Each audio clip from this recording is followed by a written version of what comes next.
2025 मा सम्पूर्ण म शान्ति तामाङको हार्दिक स्वागत गर्दछु। सम्पूर्ण खेलाडी, कोच तथा मित्र राष्ट्र इन्डियाबाट आउनुभएका सम्पूर्ण हाम्रा सहभागी तथा टिमका कोचहरूलाई तथा हाम्रा रेफ्रीहरूलाई हामी स्वागत गर्न चाहन्छौँ। We are going to start the opening ceremony of our Dhan Bahadur 10th International Championship. Our chief guest is going to light the lamp, so everyone keeps stand up in your position, please, on your own place. Please stand up.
धन्यवाद आदरणीय महानुभावहरू। एकपल्ट जोरदार सभामा तारेका लागि अनुरोध गर्दछु र अब हामी कार्यक्रमलाई अगाडि बढाउन गइरहेका छौँ। आजको यस कार्यक्रमको प्रमुख अतिथिज्यूबाट हाम्रो निर्णायकज्यूलाई खेल सामग्री वितरण गर्ने कार्यक्रम रहेको छ।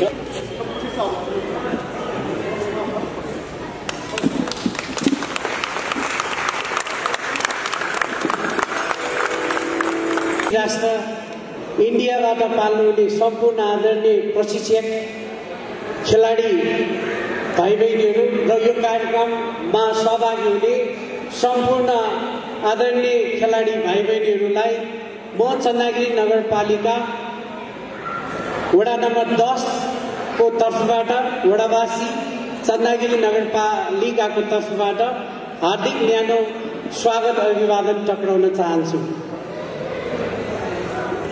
धेरै आरोह अवरोह पार गर्दै आफ्नो गुरुप्रति समर्पित भई गुरुको नामलाई राष्ट्रिय अन्तर्राष्ट्रियसम्म पहिचान र खेलकुद माध्यमबाट गुरुलाई पनि हामीले समर्पित गर्न सकिन्छ भन्ने एउटा सन्देश, शिक्षा देशमा मात्र नभई अन्तर्राष्ट्रिय स्तरमा पनि चिनाउन सक्ने, बोसी गाउँमै जन्मिएर आफ्नै ठाउँबाट आफ्नै छुट्टै पहिचानका साथ आफ्नै लगानीमा र साथीभाइको सहयोगमा राष्ट्रिय अन्तर्राष्ट्रिय स्तरको खेलाडी उत्पादन गर्न र देशले गर्न नसकेको काम एउटा व्यक्तिबाट गर्न सकिन्छ भन्ने जुन पहिचान र देश चिनाउन महत्त्वपूर्ण योगदानको यो खेलकुद क्षेत्रमा चिनाउने आदरणीय मेरो पनि दाइ संघरत्न दाजुप्रति म हार्दिक आभार प्रकट गर्न चाहन्छु।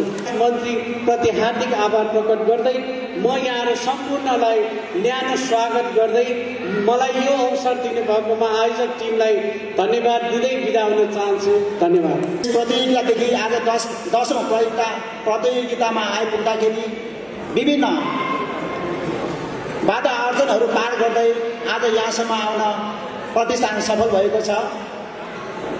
त्यसको मुख्य भूमिका भनेको हाम्रो संरत्न भाइ लगायत यस संस्थामा बस्नुहुने र सहयोग गर्नुहुने सम्पूर्णलाई यसको मेन उहाँलाई धन्यवाद दिन चाहन्छु।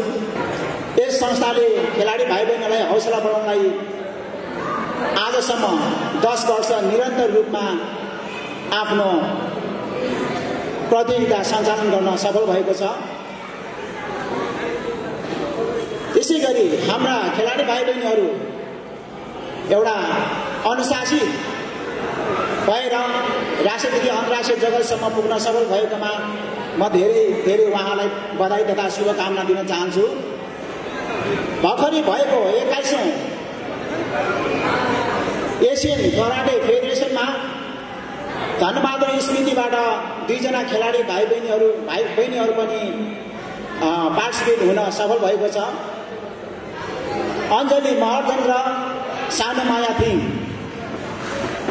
अनि सानुमाया थिङले 3 बाउट जितेर अहिलेसम्ममा नेपालको इतिहासमा 3 बाउट जित्ने बहिनी उनी भएको जस्तो मलाई लाग्छ। जस्तै सम्मान पत्र श्रीमान सुजन रोकाज्यू चन्द्रगिरी 10 काठमाडौँ। तपाईँ श्री सुजन रोकाज्यूद्वारा यस धनबहादुर खेलकुद प्रतिष्ठानलाई गर्नुभएको नैतिक भौतिक र आर्थिक सहयोगको उच्च मूल्याङ्कनका साथ हार्दिक धन्यवाद ज्ञापन गर्दै यहाँलाई यस धनबहादुर खेलकुद प्रतिष्ठानद्वारा मायाको चिन्ह स्वरूप यो सम्मान पत्र प्रदान गरिएको छ। धनबहादुर खेलकुद प्रतिष्ठान अध्यक्ष सङ्घरत्न महर्जन र यो ग्रहणका लागि जोरदार ताली धन्यवाद दियो। हामीलाई यो खेललाई यहाँसम्म ल्याउनका लागि उहाँले पनि धेरै सहकारी गर्नुभएको छ। प्रतिष्ठानलाई हामी हार्दिक आभार प्रकट गर्दछौँ। यसै गरी सम्मान पत्र ग्रहणका लागि नै श्रीमान सञ्जीव वैद्यज्यू स्वयम्भू काठमाडौँ। तपाईँ श्री सञ्जीव वैद्य उच्च मूल्याङ्कनका साथ हार्दिक धन्यवाद ज्ञापन गर्दै यहाँलाई यस धनबहादुर खेलकुद प्रतिष्ठानद्वारा मायाको चिन्ह स्वरूप सम्मान पत्र प्रदान गर्दछु।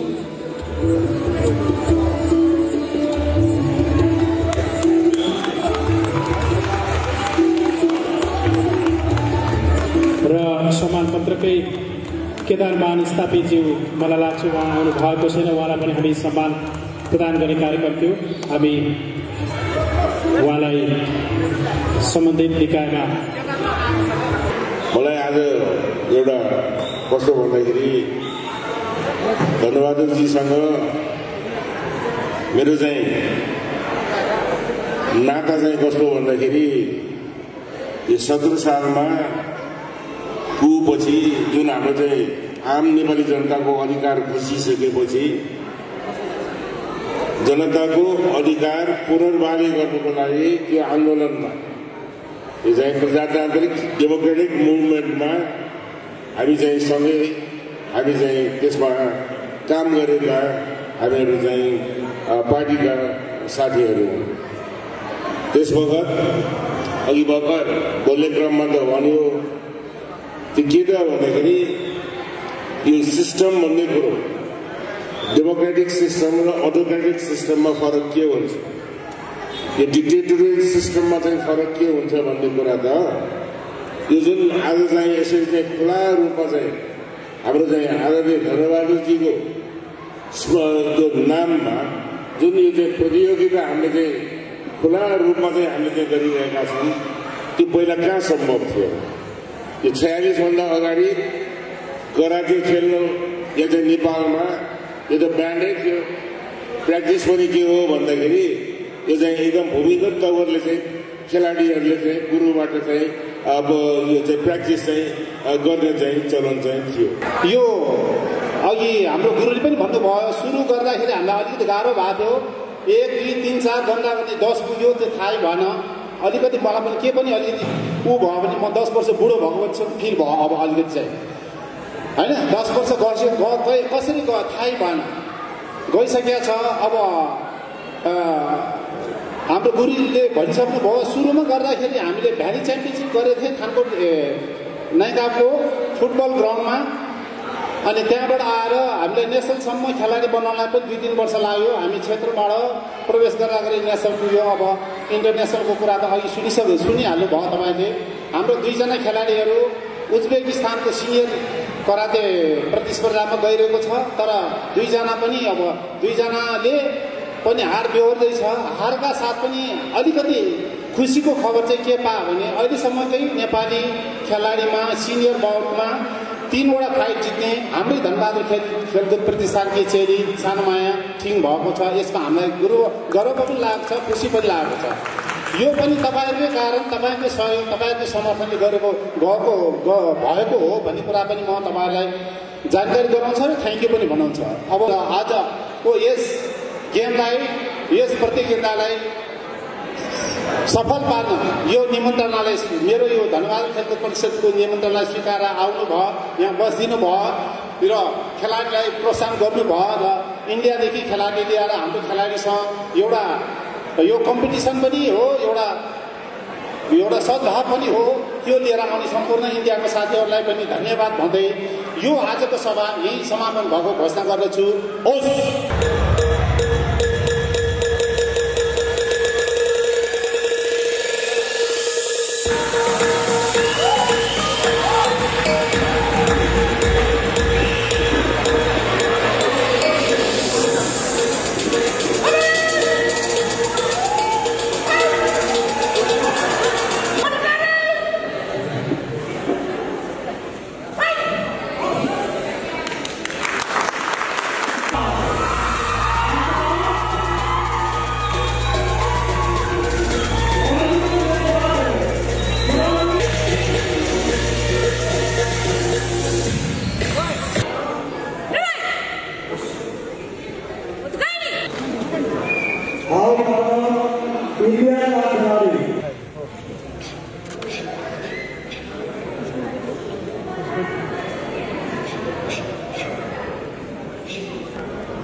Thank you.